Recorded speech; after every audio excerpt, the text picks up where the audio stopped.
4ನೇ ವಾರದ ಕೊನೆಯ ಒಂದು ಆಷಾಢ ಶುಕ್ರವಾರ ಇವತ್ತು ಚಾಮುಂಡಮ್ಮನ ಒಂದು ದರ್ಶನ ಪಡಿತಕ್ಕಂಥ ಹಿನ್ನೆಲೆಯಲ್ಲಿ ರಾಜ್ಯಾದ್ಯಂತ ಹಲವಾರು ಜಿಲ್ಲೆಗಳಿಂದ ಬಹುಶಃ 1 ರಿಂದ 1.5 ಲಕ್ಷ ಜನ ಇವತ್ತು ಏನು ಆ ತಾಯಿಯ ದರ್ಶನ ಪಡೆದು ಪ್ರಾರ್ಥನೆ ಸಲ್ಲಿಸ್ತಕ್ಕಂಥ ಒಂದು ಸಂಸ್ಕೃತಿಯನ್ನು ನಾವು ನೋಡಿದ್ದೇವೆ.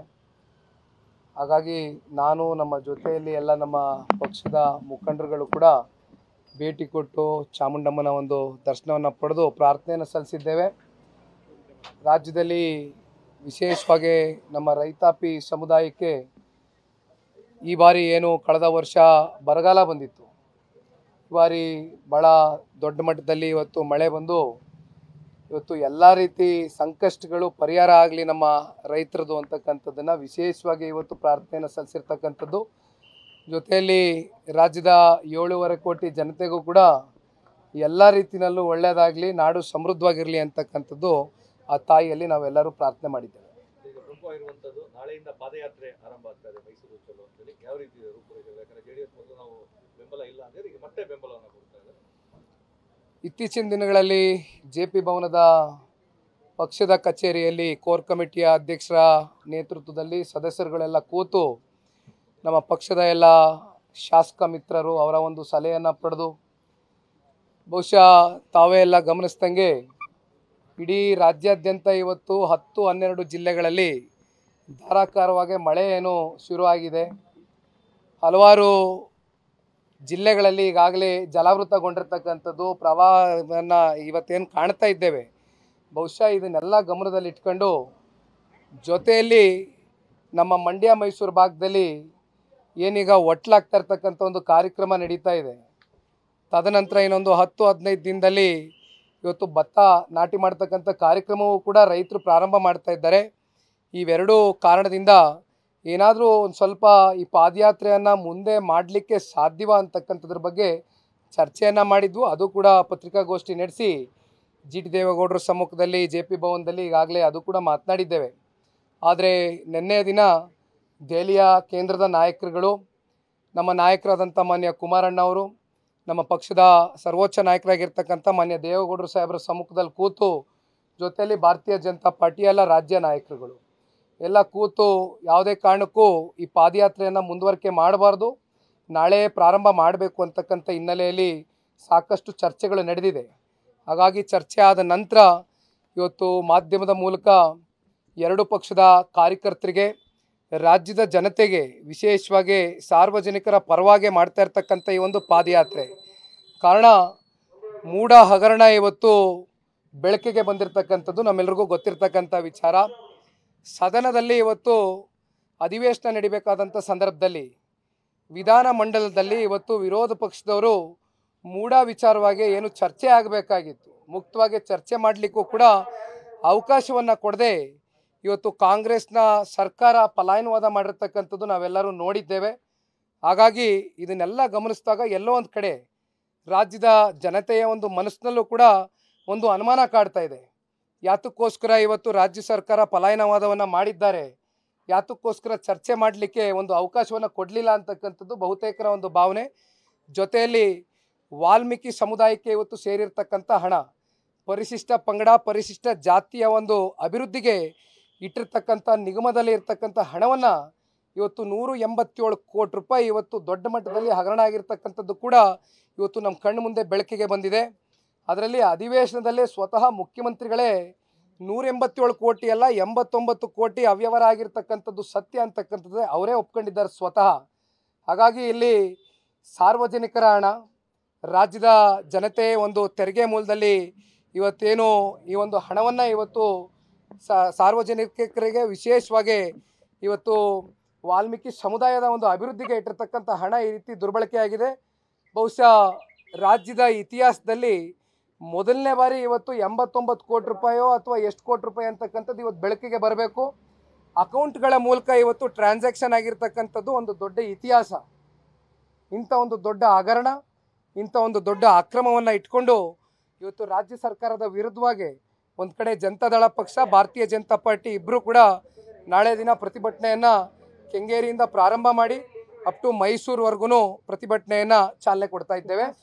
ಈ ಒಂದು ಪ್ರತಿಭಟನೆಗೆ ಮಾನ್ಯ ಕುಮಾರಣ್ಣ ಅವರು ಕೂಡ ಚಾಲನೆ ಕೊಡಲಿಕ್ಕೆ ಆಗಮಿಸ್ತಾ ಇದ್ದಾರೆ. ಸರ್, ಕುಮಾರಸ್ವಾಮಿ ಅವರು ಏಕಾಂಗಿಯಾಗಿ ಹೋರಾಟ ಮಾಡಕ್ ಆಗಲ್ಲ ನಮ್ಮ ವಿರುದ್ಧ, ಹಂಗಾಗಿ ಬಿಜೆಪಿ ಜೊತೆ ಸೇರ್ಕೊಂಡಿದ್ದಾರೆ ಅಂತ ಡಿ ಕೆ ಶಿವಕುಮಾರ್ ಹೇಳಿದ್ದಾರೆ. ಲೋಕಸಭಾ ಚುನಾವಣೆ ಸಂದರ್ಭದಲ್ಲಿ ಎರಡೂ ಪಕ್ಷ ಇವತ್ತು ಕಾಂಗ್ರೆಸ್ನ ಈ ಒಂದು ನಡವಳಿಕೆಗಳೇನಿದೆ, ಕಳೆದ 15-16 ತಿಂಗಳಿಂದ ಏನು 135 ಸ್ಥಾನ ವಿಧಾನಸೌಧದಲ್ಲಿ ರಾಜ್ಯದ ಜನತೆ ಆಶೀರ್ವಾದವನ್ನು ಮಾಡಿ ಗೆಲ್ಲಿಸಿದರು. ಆದರೆ ಯಾವ ರೀತಿ ಇವತ್ತು ರಾಜ್ಯವನ್ನು ಲೂಟಿ ಮಾಡ್ತಾ ಇದ್ದಾರೆ, 5 ಗ್ಯಾರಂಟಿಗಳ ಹೆಸರಲ್ಲಿ ಯಾವ್ಯಾವ ರೀತಿ ಹಗರಣಗಳು ನಡೆದಿದೆ. ಹಾಗಾಗಿ ಇವತ್ತು ನಾವು ಒಟ್ಟಾಗೆ ಇವತ್ತು ಈ ರಾಜ್ಯದಲ್ಲಿ ಇರ್ತಕ್ಕಂಥ ಈ ಕಾಂಗ್ರೆಸ್ ಸರ್ಕಾರವನ್ನು ಕಿತ್ತೊಗಿತಕ್ಕಂಥ ಒಂದು ಕೆಲಸಕ್ಕೆ ಇಬ್ಬರು ಒಟ್ಟಾಗೆ ಕೆಲಸ ಮಾಡ್ತಾ ಇದ್ದೇವೆ. ಜೊತೆಯಲ್ಲಿ ಲೋಕಸಭೆಯಲ್ಲಿ ಇವತ್ತು ರಾಜ್ಯದ ಜನತೆ 28 ಲೋಕಸಭಾ ಕ್ಷೇತ್ರಗಳಲ್ಲಿ ಅತಿ ಹೆಚ್ಚು ಲೋಕಸಭಾ ಕ್ಷೇತ್ರಗಳಲ್ಲಿ NDA ಮೈತ್ರಿ ಪಕ್ಷದ ಅಭ್ಯರ್ಥಿಗಳ ಒಂದು ಗೆಲುವು ಕೊಟ್ಟಿದ್ದಾರೆ ಅಂತಕ್ಕಂಥದ್ದಾದರೆ ಈ ಮೈತ್ರಿಯನ್ನು ಒಪ್ಕೊಂಡಿದ್ದಾರೆ ಅಂತಕ್ಕಂಥದ್ದು ನಮ್ಮ ಕಣ್ಮುಂದೆ ಇರತಕ್ಕಂಥ ಸಾಕ್ಷಿ. ಬಹುಶಃ ಇವತ್ತು ಕಾಂಗ್ರೆಸ್ನ ನಾಯಕರುಗಳಿಗೆ ಮುಂದೆ ಏನಾಗುತ್ತೆ ಅಂತಕ್ಕಂಥ ಈ ಪರಿಣಾಮಗಳನ್ನ ಯೋಚನೆ ಮಾಡಿದಂಥ ಸಂದರ್ಭದಲ್ಲಿ ಒಂದು ಭಯ ಕಾಡ್ತಾ ಇದೆ ಅಂತಕ್ಕಂಥದ್ದು ನನಗನ್ಸುತ್ತೆ, ರಾಜ್ಯದ ಜನತೆಗೂ ಕೂಡ ಅನಿಸುತ್ತೆ. ಹಾಗಾಗಿ ಇವತ್ತು ಮಾತನಾಡ್ತಾ ಇದ್ದಾರೆ, ಅದ್ರ ಬಗ್ಗೆ ನಾನು ಹೆಚ್ಚು ಪ್ರತಿಕ್ರಿಯೆ ಕೊಡೋದಿಲ್ಲ. ಕುಮಾರಸ್ವಾಮಿ ಅವರು ನೀಡಿದಂತ ಒಂದೇ ಒಂದು ಹೇಳಿಕೆ, ಎನ್ಡಿಎ ಮೈತ್ರಿ ಪಕ್ಷದಲ್ಲಿ ದೊಡ್ಡ ಮಟ್ಟದ ಬಿರುಕು ಉಂಟಾಗುತ್ತೆ, ಮುಂದಿನ ದಿನಗಳಲ್ಲಿ ಸ್ಫೋಟ ಆಗುತ್ತೆ ಅನ್ನೋ ಹೇಳಿಕೆಯನ್ನು ಆರೋಪವನ್ನು ಮಾಡಿರುವಂಥದ್ದು ಕಾಂಗ್ರೆಸ್.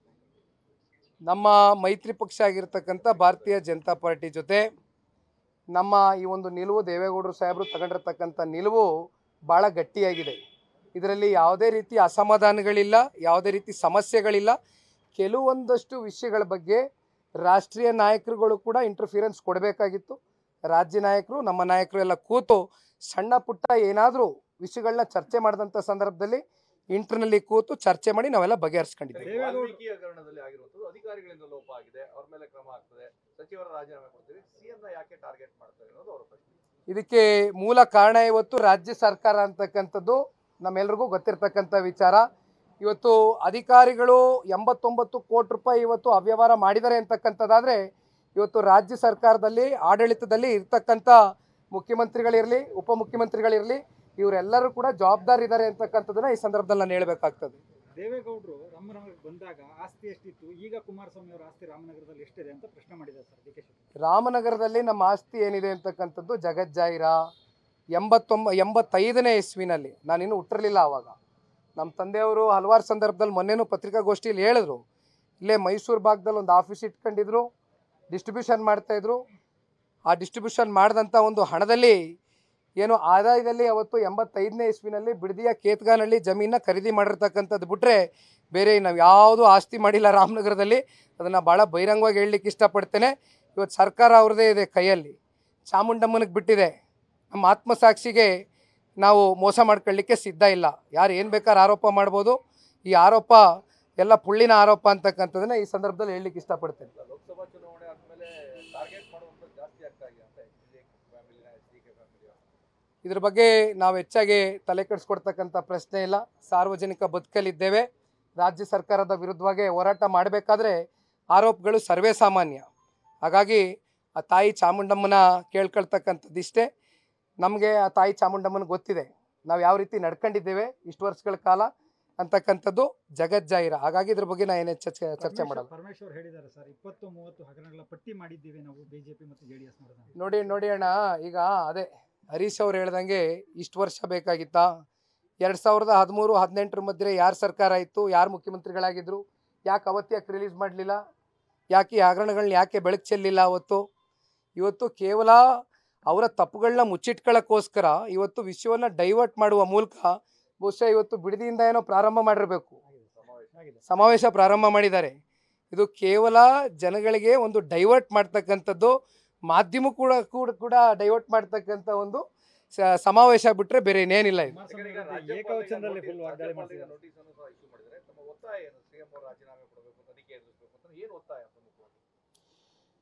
ಘನತೆ ಹೊತ್ತ ರಾಜ್ಯಪಾಲರು ಇವತ್ತು ಏನು ಈ ಪ್ರಾಸಿಕ್ಯೂಷನ್ಗೆ ಒಂದು ಅನುಮತಿ ಕೊಡ್ತಕ್ಕಂಥದ್ದಕ್ಕೆ ಈಗಾಗಲೇ RTI ಕಾರ್ಯಕರ್ತರು ಇವತ್ತೇನು ಕೋರಿದ್ದಾರೆ. ಆ ಹಿನ್ನೆಲೆಯಲ್ಲಿ ಇವತ್ತು ಅವರೇನೋ ಒಂದು ನೋಟಿಸನ್ನು ಜಾರಿ ಮಾಡಿದ್ದಾರೆ. ಘನತೆ ಹೊತ್ತ ರಾಜ್ಯಪಾಲರ ಮೇಲೆ ಇವತ್ತು ಸರ್ಕಾರ ಅವ್ರ ವಿರುದ್ಧವಾಗಿ ಬಿದ್ದಿರ್ತಕ್ಕಂಥದ್ದು ಇದು ನಿಜಕ್ಕೂ ಕೂಡ ಸರ್ಕಾರಕ್ಕೆ ಶೋಭೆ ತರ್ತಕ್ಕಂಥ ವಿಚಾರ ಅಲ್ಲ ಅಂತಕ್ಕಂಥದ್ದನ್ನು ಹೇಳಲಿಕ್ಕೆ ಇಚ್ಛೆ ಪಡ್ತೇನೆ. ಅದು ಮುಂದಿನ ದಿನಗಳಲ್ಲಿ ಕಾದು ನೋಡೋಣ ಬನ್ನಿ. ಒಂದು ತಾರ್ಕಿಕ ಅಂತ್ಯಕ್ಕೆ ಈ ಪಾದಯಾತ್ರೆಯನ್ನು ಒಂದು ಲಾಜಿಕಲ್ ಎಂಡ್ಗೆ ತಗೊಂಡು ಹೋಗ್ತಕ್ಕಂಥದ್ದೇ ಇವತ್ತು ಎರಡೂ ಪಕ್ಷದ ಈ ಮೂಲ ಉದ್ದೇಶ, ಈ ಒಂದು ಪಾದಯಾತ್ರೆಯ ಮೂಲ ಉದ್ದೇಶ ಅಂತಕ್ಕಂಥದ್ದು ಸ್ಪಷ್ಟವಾಗಿ ಹೇಳ್ತೇನೆ. Thank you. ನ್ಯೂಸ್ ಫಸ್ಟ್ ನಿರ್ಭೀತಿಯಿಂದ ನಿಮ್ಮ ಪರವಾಗಿ.